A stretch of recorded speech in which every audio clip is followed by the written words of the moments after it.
Godātie Valsts zemes dienesta darbinieki, mani mīļie kolēģi, sveicu jūs 104. Latvijas proklamēšanas diena.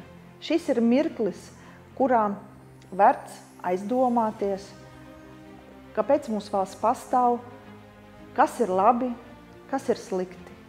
Bet es gribētu no savas puses piebilst, šī valsts pastāv, tāpēc, ka esam mēs, katrs, jūs, es, Valsts zemes dienas kopumā un Latvijas tauta kopumā izdarīja visu iespējamo, lai Latvija pastāvētu.